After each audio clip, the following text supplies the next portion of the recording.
Fala galera, professora Luana Chamarela de Língua Portuguesa na área, para a gente fazer aqui juntos um simulado para a sua prova da ESA, beleza? Baseado aí nos pontos que mais aparecem na prova, o que pode cair, como que vai cair, entre outras coisas, beleza? 14 questõezinhas aí para a gente conseguir suprir um pouco de tudo que é cobrado na sua prova. Eu tenho certeza de que você vai gabaritar, beleza?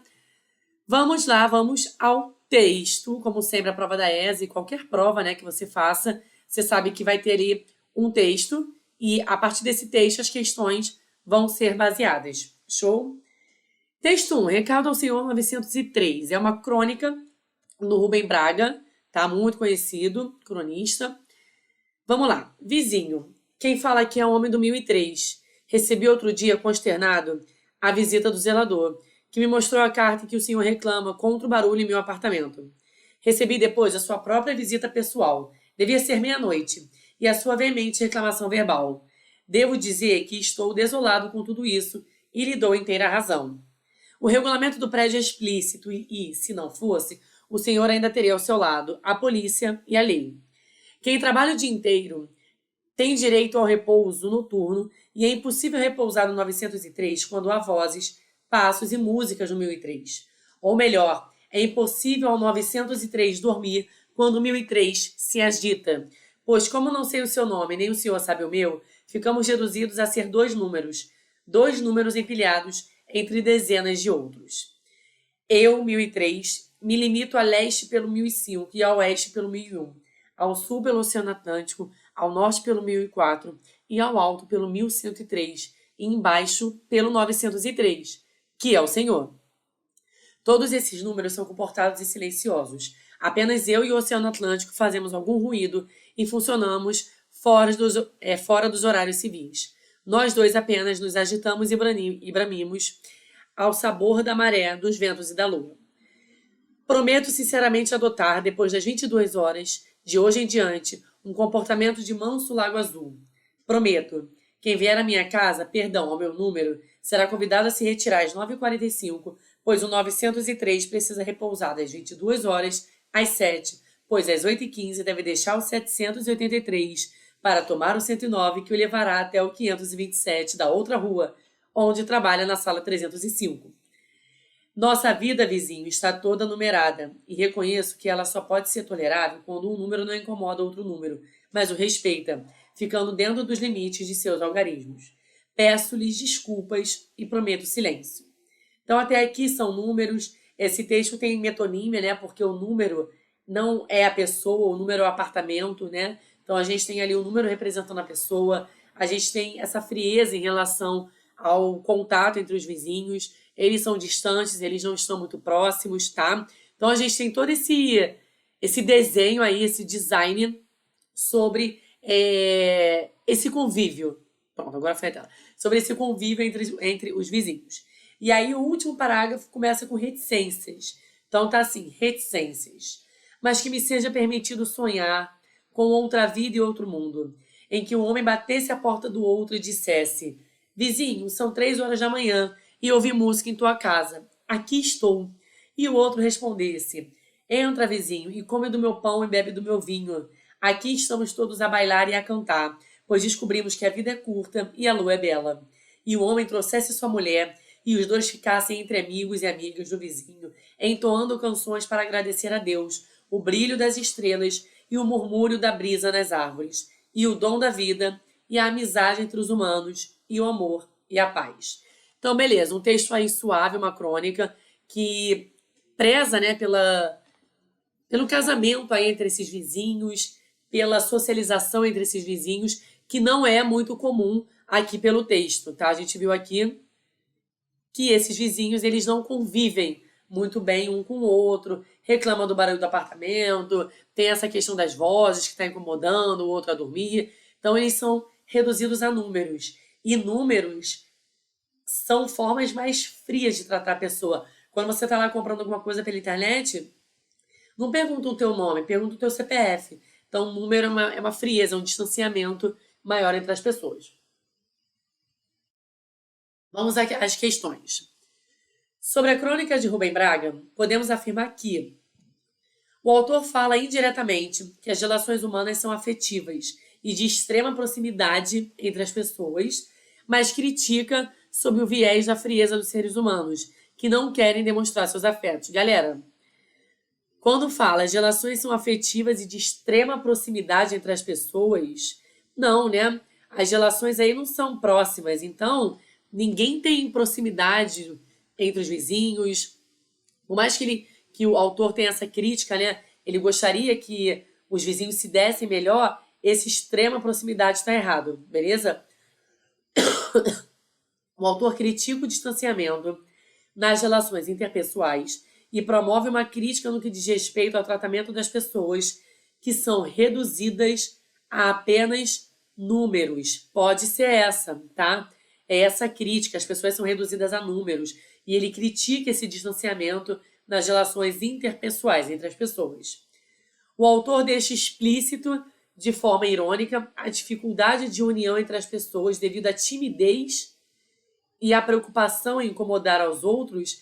O texto fala sobre timidez, as pessoas são tímidas, por isso elas não convivem? Não, né? Então essa letra aí tá meio, essa timidez tá meio incoerente em relação à proposta do texto. Show? O autor celebra a união entre as pessoas. A letra D é aquela para você descartar, né? Não há celebração nenhuma aqui entre as pessoas, pelo contrário, né? Ele tá ali pé da vida porque ninguém se conecta, o outro reclama do barulho, entre outras coisas. E letra E, para o autor, o texto serve como um canto de valorização das pequenas coisas na vida. Tá? Então, canto de valorização das pequenas coisas da vida, numa atitude menos intransigente e seca, mas deixando claro que isso jamais pudesse acontecer, permanecendo apenas no sonho. Cara, tudo bem, tanto que o último parágrafo fala do sonho, mas o autor, o texto dele é um canto de valorização às coisas da vida? Não, né, galera? Pelo contrário, ele está querendo que as pessoas valorizem isso, mas ninguém valoriza. Portanto, nosso gabarito letra B, de bora para a próxima, e tenho certeza de que você iria acertar essa, beleza? Próxima questão, nossa número 2 aí. Aí eu retirei o último parágrafo do texto, tá? Reticências, ele fala, mas que me seja permitido sonhar com outra vida e outro mundo, em que um homem batesse a porta do outro e dissesse, vizinho, são 3 da manhã e aqui estou. Essas reticências no trecho demonstram que há uma quebra do que era falado antes, no plano real, com o início de um possível sonho e uma vontade do autor? Sim, né, galera? Há uma quebra aí do que era falado antes, ele fala da realidade, né? E aí tem um possível sonho do autor, tanto que tem reticências. Aí ele vai refletir, poxa, mas que me seja permitido sonhar com uma vida mais sociável, com as pessoas interligadas. Então, sim. A B, o texto vai terminar de maneira vaga, cabendo ao leitor preencher as lacunas textuais. Cara, ele não termina vago, né? Ele termina com desejo, não é vaguidão, é um desejo. Inicia-se a frustração do autor? Não. É a vontade dele, é o sonho dele, beleza? Alguma informação foi dita antes e suprimida através do uso dessa pontuação? Não, né, gente? Nada foi dito antes. Você não pegou uma parte do texto, por exemplo, você está escrevendo um texto e aí você pega um trecho dele, mas quer dizer que alguma coisa foi dita antes ou que ela vai ser continuada depois. Aí você coloca reticências para mostrar que o que você pegou é apenas um trecho do texto.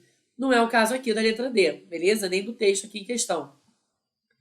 Há uma pausa para reflexão, mas o autor não propõe uma solução para não mais incomodar seus vizinhos? Também não, né? Tudo bem, tem uma pausa para reflexão, tá certa. Mas a ideia não é ele propor solução para não incomodar mais os vizinhos. Ele está projetando um sonho real, quem sabe, né? Um dia, e um sonho que ele queria muito que acontecesse, que se concretizasse na relação entre os vizinhos. Show? Próxima questão. Os complementos verbais podem ser preposicionados ou não. Assinale a alternativa que apresenta um objeto direto preposicionado. Vamos lá. Quem trabalha o dia inteiro tem direito ao repouso noturno. Em primeiro lugar, direito é verbo? Não, você deve estar me respondendo que direito é o quê? Um substantivo.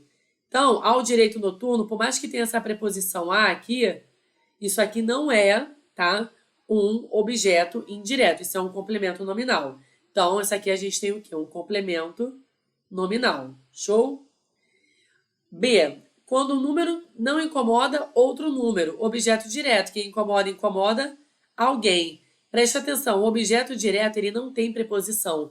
Porém, você pode colocar uma preposição nele, ele vai continuar sendo objeto direto, mas ele vai se chamar de objeto direto preposicionado. Beleza? Que é para dar uma ênfase no que você está falando, para dar um reforço aí no que está sendo dito, beleza? Só que aqui a gente tem um objeto direto simples. Show? Nossa vida, vizinho, está numerada. Esse numerada não está caracterizando vida, tá? Depois do verbo de ligação, está? Então, aqui a gente tem um predicativo e não um objeto direto preposicionado, beleza? Ficando dentro dos limites. Esse dos limites está complementando aí, ó. Ficando dentro da onde? Dos limites. Está complementando o nome, o advérbio dentro. Então, complemento nominal. Aí, olha a letra E. Entra, vizinho, e come do meu pão e bebe do meu vinho. Beber, quem bebe, bebe alguma coisa. Ele é um verbo transitivo direto. Esse do meu vinho deveria ser beba o meu vinho. Só que a gente tem o do, esse D mais O, né? Para quem não lembra, do é D mais O. Então, a gente tem sim aqui na letra E um caso de objeto direto preposicionado, cuja única função é acompanhar, tá? Função dele principal é acompanhar, é dar ênfase nesse verbo. Então, bebe do meu vinho, objeto direto preposicionado, cuja função ali primordial é dar ênfase, né, nesse verbo transitivo direto. Show? Você não pode falar que beber é um verbo transitivo indireto. Aí você vai estar mudando o rolê todo da transitividade. Beleza? Pausa aí para você refletir. Vamos para a próxima. Show? Observe o fragmento. Aí tem um trechinho aí do texto. Eu, 1003, me limito a leste pelo 1005, a oeste pelo 1001, ao sul, que loucura, né? Pelo Oceano Atlântico, ao norte pelo 1004, ao alto pelo 1103 e embaixo pelo 903, que é o Senhor. Já me perdi geograficamente falando. Beleza. Aqui está perguntando qual é a classificação desse termo destacado aqui, do que. Esse que, ó, e embaixo pelo 903. Esse que, ele está retomando o 903. Se esse que ele está retomando o 903, tanto que se você jogar para cá faz sentido, ó. O 903 é o Senhor. Se ele retoma um termo anterior, o nome dele é nada mais, nada menos que, vou botar aqui, pronome relativo. Lembra? A função do pronome relativo é retomar um termo anterior. Então, aqui a gente tem um pronome relativo que está retomando. Então, a função dele é de retomada do termo anterior. Beleza? Então, pronome relativo. Conjunção integrante só conecta, só liga o verbo ao seu objeto, o nome, né, o substantivo ao seu complemento nominal. Partícula expletiva é aquela partícula, é aquela letrinha, né, aquela palavrinha, aliás, que você pode retirar sem que a oração perca o seu sentido. Então, se eu disser que belo dia, você pode tirar esse que, belo dia. Então, seria uma partícula expletiva ou de realce, show? Pronome indefinido é que horas são, ou é um pronome interrogativo, ou se tiver uma ideia vaga, ele se torna um pronome indefinido, que não é o caso. E objeto direto também não, tá? Então, portanto, resposta aí correta, letra B, tá? Esse que é um pronome relativo, cuja função é retomar aí 903. Show? Vamos à próxima. Assinale a alternativa em que a substituição do termo destacado por um pronome oblíquo, tá? Questãozinha de colocação pronominal, na função de complemento verbal está em desacordo, desculpa, ó, com as normas gramaticais. Vamos lá. Está em desacordo. Cuidado, tá? Ele não quer a certa, ele quer a errada. Vamos lá. Apenas eu e o Oceano Atlântico fazemos algum barulho. Quem faz alguma coisa. Então, como esse verbo aqui termina em S, qual é a regrinha da colocação? Você tira o S, como está o caso aqui certinho, e coloca lo, lá, lois, lais. Então, a primeira está certa. Quando verbos terminam em R, S ou Z, você tira essas letras e coloca lo, lá, lois ou lais. Tá? Então, por exemplo, fazer, fiz isso, fi, lo. É feio, mas tá certo. Filo. Pegar algo, pegá-lo, pegar lá. E fazemos algo, fazemos-lo. Então, correta, beleza? Letra B. Prometo sinceramente adotar das 22 horas de hoje em diante, depois das 22 horas de hoje em diante, um comportamento de manso lago azul. Acabei de falar, o verbo termina, ó, adotar, termina em R. Então, você tira o R e bota lo lá, los lás. Aqui o A tá com acento, porque é uma palavra oxítona terminada em A, beleza? Letra C. Um número não incomoda outro número. Galera, repara que senão ele é um atrativo de pronome. O que é atrativo de pronome? Vai fazer com que os pronomes oblíquos fiquem perto dele. Então, deveria ser um número não o incomoda. Deveria ser assim a forma correta, tá? Um número não o incomoda. O deveria estar aqui, perto do não, e não depois. Um número não incomoda o, tá errado. Então, deveria ser um número não o incomoda. Então, portanto, por enquanto, a nossa letra C está em desacordo com a norma padrão. Pois descobrimos que a vida é curta. Pois a descobrimos, certinho, ó. Pois é uma conjunção. Conjunção é outro atrativo de pronome. E para agradecer a Deus, o único pronome oblíquo, fato, né? Sem nenhuma dúvida, que é objeto indireto, é o pronome ler. Agradecer a ele, é como se eu dissesse isso, agradecer a Deus. Então, portanto, a única que está em desacordo é o nosso gabarito, é a letra C de Castelo. Beleza? Vamos que bora aí para a próxima. Número 6. Todas as palavras são formadas pelo mesmo processo de formação, tá? Então, questãozinha de formação de palavras, exceto uma. Vamos lá, comportamento. A gente tem comportar, comportamento. Então, aqui a gente tem uma derivação o quê? Sufixal. Sufixo. Silêncio, silenciosos. Aqui a gente tem também sufixo. Beleza? Sincero, sinceramente. Sufixo. Show? Tolerar, tolerável. Sufixo. Formador aí, L, né, de adjetivo. Tolerável. O único que não está certo é essa letra C aqui, o nosso camarada C. Empilhados, por quê? Empilhados, a gente tem o em, vem de pilha, né? E o ados. A gente tem o pile como radical, pilha, até o H. Se a gente tirar, existe a palavra pilhados? Até existe, né? Mas com outro valor, de pilhar, de ficar maluco. E existe empilhe? Você deve estar me respondendo que não, né? Então, isso aqui a gente chama de parassíntese. Ou derivação parassintética, que é aquela que, se você retirar o prefixo ou o sufixo, a palavra se torna o quê? Agramatical na língua portuguesa. Tá? Não faz sentido nenhum existir a palavra empilhe, por exemplo. Beleza? Então, todas são formadas por sufixação, exceto a nossa letra C. Show? Número 7. Assinale a opção que se cometeu um erro na análise da função sintática aí em relação às expressões destacadas. Show? Então, a gente tem as expressões destacadas e está perguntando ali a função sintática dessas expressões. Devo dizer que estou desolado. Desolado é um objeto direto? Galera, desolado não está caracterizando esse sujeito aqui, ó. Eu devo dizer. Se está caracterizando, é objeto direto ou é predicativo? Predicativo do sujeito, tá? Então, isso aqui não é um objeto direto, isso é um predicativo, tá? Do sujeito.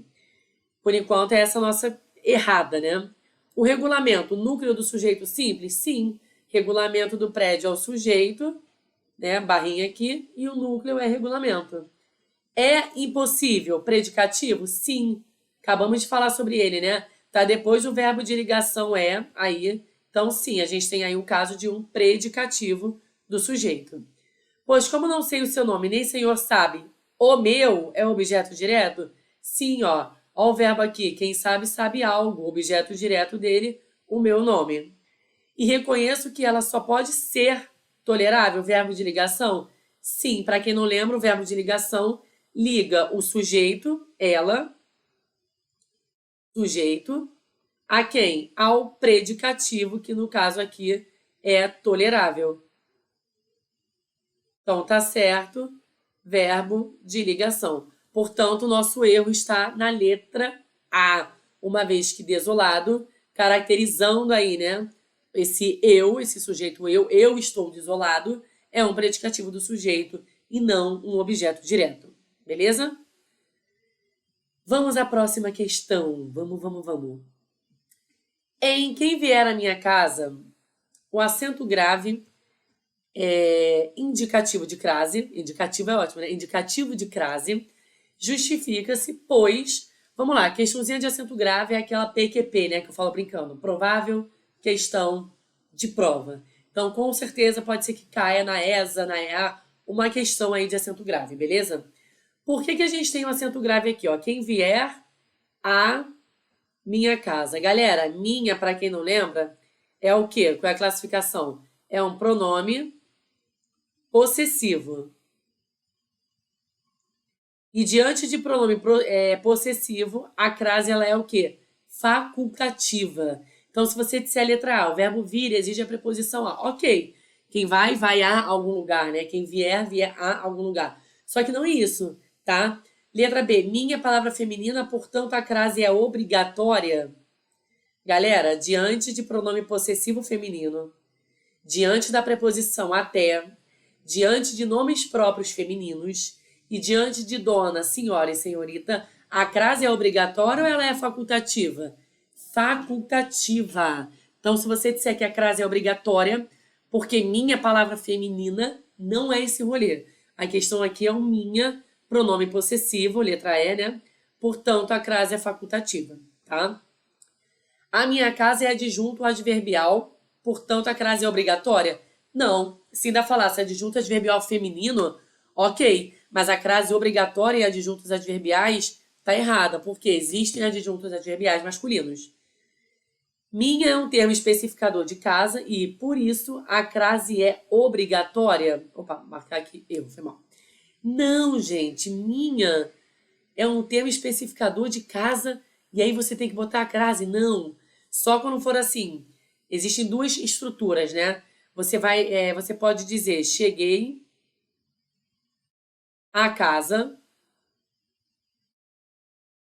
sem acento grave, ou você pode dizer cheguei à casa com acento grave dele. Aí sim, aqui a gente está especificando casa, mas aqui nessa letra D não é o caso. Minha não é um termo especificador de casa, tá? É só um adjunto adnominal ali para o termo casa, tá? Então a gente vai ter o acento grave quando casa for especificada nesse sentido. Cheguei à casa de fulano, cheguei à casa dele e assim por diante. Beleza? Vamos que bora aí para a próxima. Esqueci de marcar aqui, né? Então vamos lá. A resposta certa é minha é pronome possessivo feminino, portanto, o acento grave, a crase é facultativa. Show? Próxima questão. No trecho, peço-lhes desculpas e prometo silêncio. A expressão que pode substituir a destacada sem alterar o sentido. Então, aqui, ó, ele não quer que mude o sentido, tá? Sem alteração, ó, de sentido, beleza? Vamos lá. O E, para quem não lembra, o E aqui é uma conjunção o quê? Com valor de adição. É uma conjunção aditiva. Então, você tem que procurar qual das alternativas a gente tem uma conjunção aditiva, beleza? Peço-lhes desculpas, mas prometo silêncio. O mais tem valor de adição? Não, mas é valor de oposição. Show? Então, o mais é valor de oposição, já não pode ser. Além do mais, quais outras palavras têm valor de oposição? Quais outras conjunções? Lembrando que conjunção tem a função de quê? De ligar as orações, tá? Então, aqui, oposição é o mais, porém, contudo, entretanto, todavia, conquanto. Show? Peço-lhes desculpas, mas também prometo silêncio. Galera, o mais também junto, o mais, né, junto com esse também, tem valor de adição. O mais sozinho é oposição e o mais também tem valor de adição. Então, por enquanto, nossa letra B. tá? Peço desculpa, mas também vou fazer silêncio. Show? Letra C, peço desculpa, portanto, prometo silêncio. Portanto, tem valor de quê? Conclusão. Então, não é o caso aqui, tá? Peço-lhes desculpas, contudo, prometo silêncio. Contudo, tem valor de oposição também. Então, contudo, entretanto, todavia. Então, aqui é oposição.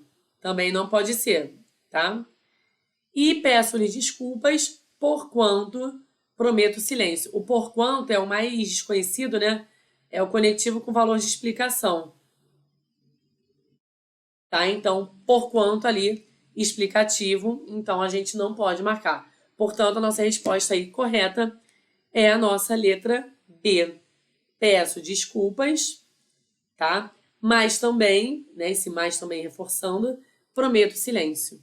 Beleza? Lembrando que para ser de adição, mais tem que estar acompanhado de também. Não só fiz isso, mas também fiz aquilo. Show? Vamos à próxima, número 10. Em eu, 1003, me limito a leste pelo 1005, a oeste pelo 1001. Sobre o emprego do pronome oblíquo me em relação à norma padrão, é correto afirmar que, vamos lá. Aqui, galera, a gente tem uma vírgula e a gente tem um me iniciando uma frase. Só para relembrar, a gente não começa a frase com pronomes oblíquos. Ou no início, por exemplo, para você falar te amo, tá? Você quer falar para uma pessoa te amo. Tá certo na linguagem falada. Mas na linguagem mais padronizada deveria ser amo-te. Ou então você colocar alguma palavra na frente. Eu te amo. Aí estaria certo, beleza? Porque o pronome ter, nesse caso, não pode começar a frase. Então, é correto afirmar aqui. Está correto, uma vez que a norma padrão admite iniciar frases com pronomes oblíquos? Não, né? Acabamos de falar que não está correto, porque a gente não pode começar a frase com pronomes oblíquos. Então, não está correta. Está incorreto, pois não se deve começar a frase com pronomes oblíquos. Perfeito. Está incorreto, pois deveria estar na posição enclítica, sendo atraído pelo a. Eu limito-me a. O a não atrai ninguém. O a é uma preposição, então a preposição não atrai pronome. A questão aqui é o início de frase. Está correto, pois está diante de uma vírgula, portanto não inicia a frase. Claro que inicia, Luana, tu acabou de falar. E está incorreto, uma vez que o gênero textual crônica é extremamente formal. Galera, no dia que crônica for formal, né, eu largo meu diploma. Então, não. Crônica não é um texto formal. Ah, Luana, isso quer dizer que vai ter desvio de concordância? Não. Mas a linguagem ela é mais solta, ela é mais flexível, tá? Mais do nosso cotidiano. Até porque crônica é um texto, né, um gênero textual, cuja função principal é pegar um fato cotidiano, fazer desse fato uma reflexão para que a gente consiga ali pensar e promover ideias sobre o que está sendo falado. Beleza? Portanto, letra B, nosso gabarito de bora para a próxima questão. Número 11. Recebi outro dia, consternado, a visita do zelador, que me mostrou a carta. Beleza. Aí a gente tem esse a carta destacado. E aí eu pergunto, marca a opção que apresenta a mesma classificação do termo destacado. Quem mostra alguma coisa. Ó, que me mostrou a carta. Isso aqui é o objeto o quê, galera? Direto do verbo mostrar. E cadê o objeto indireto dele? Tá aqui, ó. Mostrou a carta a mim. Então, objeto direto. Você vai procurar qual das alternativas tem um termo destacado cuja função sintática é de objeto direto, beleza? Todos os candidatos estudaram bastante. Isso aqui é um advérbio, adjunto adverbial. Então, não é objeto direto. Quem estuda, nesse caso, estuda. Bastante é uma ideia de intensidade. Seria necessário o apoio de todos. Galera, cuidado, tá? Não é porque tem o necessário, tem o seria ali, o verbo, né? O apoio de todos é o sujeito. O apoio de todos seria necessário, tá? Na ordem inversa essa frase, beleza? Então, o apoio de todos, sujeito, seria necessário predicado. A prova de língua portuguesa, a prova, não importa qual. Então, aqui a gente tem o adjunto adnominal, que é o quê? Um termo acessório ao substantivo prova. Também não é essa. Quando sair da aula, apague a luz. Esse quando é uma conjunção, tem nada a ver, né, com objeto, é uma conjunção com valor de tempo. Então, é uma conjunção temporal. Tá? Então, você falar que esse quando aí é um objeto direto, nem tem nenhum verbo aí diante dele, né, para a gente julgar como objeto direto. Então, não. A Luana é letra E porque foi a que sobrou também, né? Mas vamos lá. Os alunos, todos os alunos imaginavam. Quem imagina algo, verbo transitivo direto. Imaginavam o quê? Uma prova, objeto direto do verbo imaginavam, beleza? Uma prova tranquila. Então, portanto, nosso gabarito é a letra E, porque é a única alternativa aí que também tem um objeto direto, como está pedindo aí na questão que eu coloquei. Show? Por enquanto, eu tenho certeza de que vocês iriam gabaritar, né? Essa prova. 12. No fragmento, devo dizer que estou desolado com tudo isso. E lhe dou inteira razão. O sujeito da oração destacada é classificado como... Vamos lá. Devo dizer, lembra sujeito? Essa oração ela já começa com o verbo, já começa com a locução verbal. E aí você fala, devo dizer. Quem deve dizer? Eu devo dizer. Galera, essa oração aqui tem um sujeito, só que o sujeito ele está escondido aí no verbo. E aí o nome desse sujeito que a gente consegue depreender, a gente consegue classificar de acordo com a desinência verbal, é o sujeito desinencial, que pode ter outros nomes também, tá? Pode ser sujeito elíptico, raríssimo de aparecer, ou pode ser sujeito oculto, tá? Então, cuidado, sujeito desinencial, sujeito elíptico ou sujeito oculto. Show? Sujeito simples, só pra gente relembrar. Sujeito simples é quando a gente tem a presença de apenas um núcleo, tá? Que não é o caso aqui. Aqui a gente tem o sujeito realmente escondido aí na forma verbal, tá? Então, eu devo dizer. Indeterminado, existem duas situações de sujeito indeterminado. O verbo na terceira pessoa do plural, falaram alto. Ou o verbo na terceira do singular, mas a partícula ser. Falou-se de você. Show? Sujeito composto são dois ou mais núcleos. A professora e os alunos estão na revisão. Oração sem sujeito são alguns casos, né?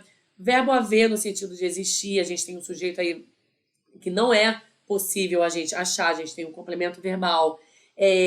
Fenômenos da natureza, o verbo ser indicando hora, beleza? O verbo fazer indicando o tempo decorrido, o verbo haver indicando o tempo decorrido, que aqui não é o caso. A gente tem um sujeito, porém, ele tá aí escondidinho, né, digamos, no verbo. Show? Melzinho na chupeta, né, até agora. Vamos para a próxima. Assinale a opção correta quanto à análise das orações abaixo. Quem vier à minha casa, o sujeito é simples e o núcleo é quem. Tá certo, né, galera? Ó, quem vier. A gente tem aqui o sujeito simples do verbo vier. Então, a letra A já está correta. Vamos lá. Corretinho. Sujeito simples é aquele que tem apenas um núcleo. E esse único núcleo é literalmente esse quem. Tá? O próprio sujeito é o próprio núcleo. Canções para agradar a Deus. A Deus é objeto direto? Não. A Deus é objeto indireto. Agradar a Deus. Tem a preposição a. Aqui estamos todos a bailar e a cantar.